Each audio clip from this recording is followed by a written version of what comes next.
शिवाय। शिव पुराण की रुद्र संहिता के इस अध्याय में ब्रह्मा जी का रुद्र देव से सती के साथ विवाह करने का अनुरोध, श्री विष्णु द्वारा अनुमोदन और श्री रुद्र की इसके लिए स्वीकृति के बारे में हम जानेंगे।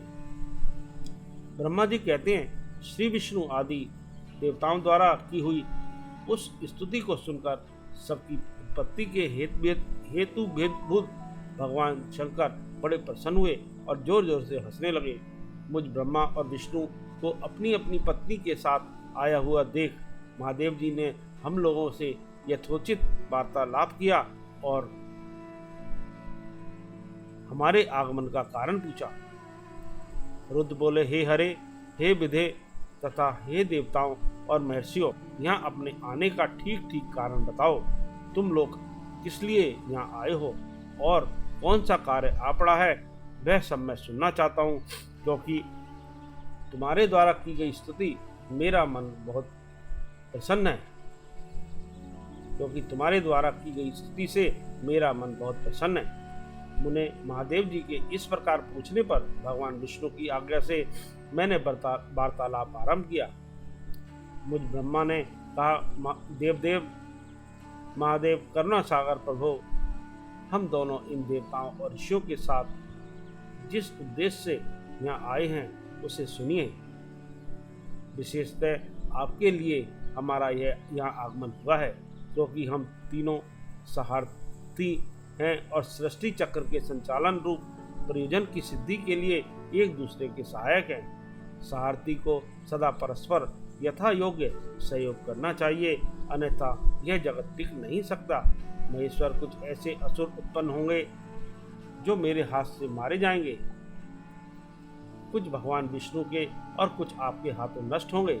महाप्रभु, कुछ असुर ऐसे होंगे जो आपके वीर से उत्पन्न हुए पुत्र के हाथ से ही मारे जा सकेंगे।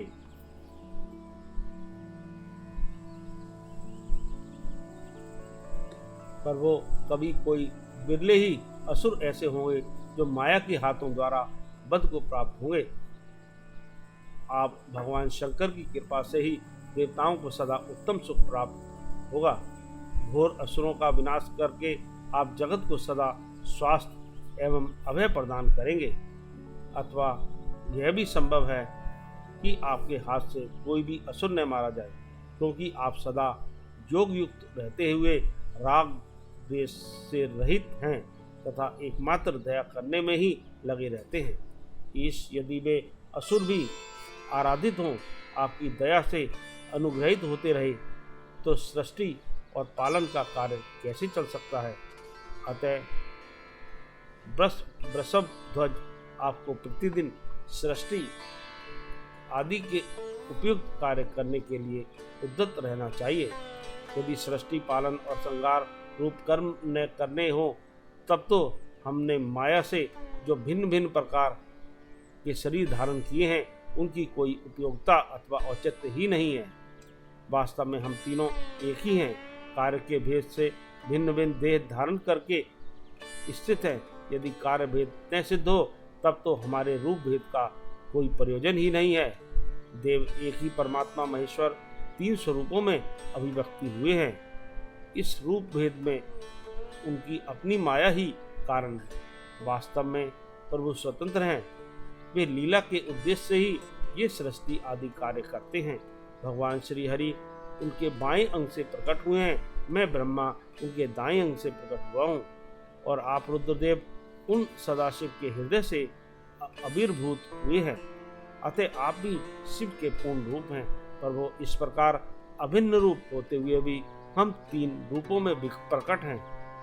सनातन देव, हम तीनों उन्हीं भगवान सदाशिव और शिवा के पुत्र हैं। तत्व का आप हृदय से अनुभव कीजिए। प्रभु, मैं और श्री विष्णु आपके आदेश से प्रसन्नतापूर्वक लोक की सृष्टि और पालन के कार्य कर रहे हैं तथा कार्य कारणवश सपत्नी भी हो गए हैं। अतः आप भी विश्व हित के लिए तथा देवताओं को सुख पहुंचाने के लिए एक परम सुंदरी रमणी को अपनी पत्नी बनाने के लिए ग्रहण करें। महेश्वर, एक बात और है, उसे सुनिए। मुझे पहले के वृत्तांत का स्मरण हो गया है। पूर्व काल में आपने ही शिव रूप से जो बात हमारे सामने कही थी वही इस समय सुना रहा हूँ। आपने कहा था, ब्राह्मण, मेरा ऐसा ही उत्तम रूप तुम्हारे अंग विशेष ललाट से प्रकट होगा जिसकी लोक में रुद्र नाम से प्रसिद्धि होगी। तुम ब्रह्मा सृष्टि करता हो गए, श्री हरि जगत का पालन करने वाले हुए, और मैं सगुण रुद्र रूप होकर संहार करने वाला होऊंगा। एक स्त्री के साथ विवाह करके लोक के उत्तम कार्य की सिद्धि करूंगा। अपनी कही हुई इस बात को याद करके आप अपनी ही पूर्व प्रतिज्ञा को पूर्ण कीजिए। स्वामिन, आपका यह आदेश है कि मैं सृष्टि करूं, श्री हरि पालन करें और आप स्वयं संहार के हेतु बनकर प्रकट हों। सो आप साक्षात शिव ही संहारकर्ता के रूप में प्रकट हुए हैं। आपके बिना हम दोनों अपना अपना कार्य करने में समर्थ नहीं हैं। अतः आप एक ऐसी कामिनी को स्वीकार करें जो लोकहित के कार्य में तत्पर रहे। संभव जैसे लक्ष्मी भगवान विष्णु की ओर सावित्री मेरी सहधर्मिणी है, उसी प्रकार आप इस समय अपनी जीवन सहचरी प्राण बल्लभा को ग्रहण करें। मेरी यह बात सुनकर लोकेश्वर महादेव जी के मुख पर मुस्कुराहट दौड़ पड़ी। वे श्री हरि के सामने मुझसे इस प्रकार बोले। ईश्वर ने कहा, ब्राह्मण, हरे, तुम दोनों मुझे सदा ही अत्यंत प्रिय हो। तुम दोनों को देखकर मुझे बड़ा आनंद मिलता है। तुम लोग समस्त देवताओं में श्रेष्ठ तथा त्रिलोकी के स्वामी हो, लोकहित के कार्य में मन लगाए हुए हो। तुम दोनों का वचन मेरी दृष्टि में अत्यंत गौरवपूर्ण है, किंतु सुरश्रेष्ठगण, मेरे लिए विवाह करना उचित नहीं होगा, क्योंकि मैं तपस्या में संलग्न रहकर सदा संसार से विरक्त ही रहता हूँ और योगी के रूप में मेरी प्रसिद्धि है, जो निर्वर्ती के सुंदर मार्ग पर स्थित है। अपने आत्मा में ही रमन करता, आनंद मानता, निरंजन, माया से निर्लिप्त है, जिसका शरीर अवधूत दिगंबर है, जो ज्ञानी, आत्मदर्शी और कामना से शून्य है, जिनके मन में कोई विकार नहीं है, जो भोगों से दूर रहता है तथा जो सदा अपवित्र और अमंगल वेशधारी है, उसे संसार में कामनी से क्या प्रयोजन है? यह इस समय मुझे बताओ तो सही। मुझे तो सदा केवल योग में लगे रहने पर ही आनंद आता है। ज्ञानहीन पुरुष ही योग को छोड़कर भोग को अधिक महत्व देता है। संसार में विवाह करना पराये बंधन में बंधना है, इसे बहुत बड़ा बंधन समझना चाहिए। इसलिए मैं सत्य सत्य कहता हूँ, विवाह के लिए मेरे मन में थोड़ी सी भी अभिरुचि नहीं है। आत्मा भी अपना उत्तम अर्थ या स्वार्थ है, उसका भली भांति चिंतन करने के कारण मेरी लौकिक सर्वार्थ में प्रवृत्ति नहीं होती। तथापि जगत के हित के लिए तुमने जो कुछ कहा उसे करूँगा। तुम्हारे वचन को गरिष्ठ मानकर अथवा अपनी कही हुई बात को पूर्ण करने के लिए मैं अवश्य विवाह करूँगा, क्योंकि मैं सदा भक्तों के वश में रहता हूँ, परंतु मैं जैसी नारी को प्रिय पत्नी के रूप में ग्रहण करूँगा और जैसी शर्त के साथ करूँगा, उसे सुनो। हरे ब्राह्मण, मैं जो कुछ कहता हूँ वह सर्वथा उचित ही है।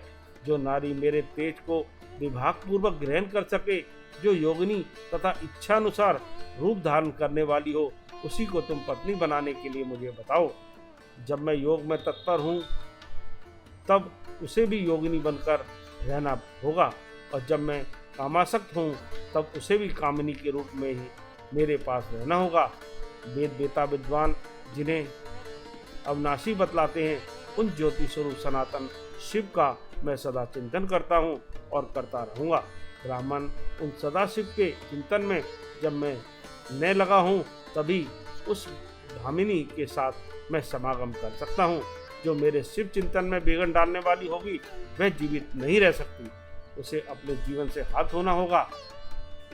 तुम, विष्णु और मैं तीनों ही ब्रह्म स्वरूप शिव के अंशभूत हैं, अतः महाभागगण हमारे लिए उनका निरंतर चिंतन करना ही उचित है। कमलासन, उनके चिंतन के लिए मैं बिना विवाह भी रह सकता हूँ, किंतु उनका चिंतन छोड़कर विवाह नहीं करूँगा।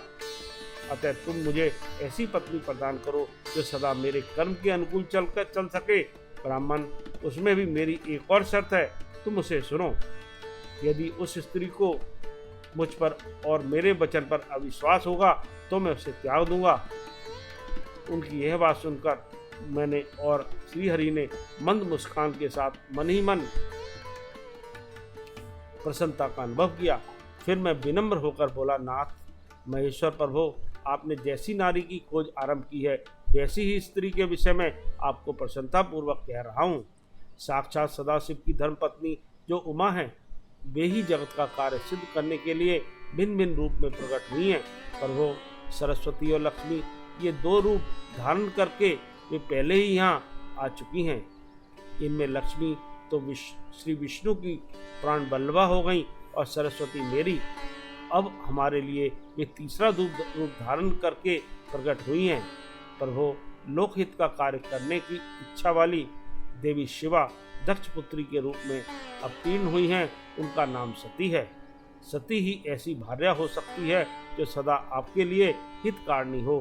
देवेश महातेजस्विनी सती आपके लिए आपको पति रूप में प्राप्त करने के लिए दृढ़तापूर्वक कठोर व्रत का पालन करती हुई तपस्या कर रही है।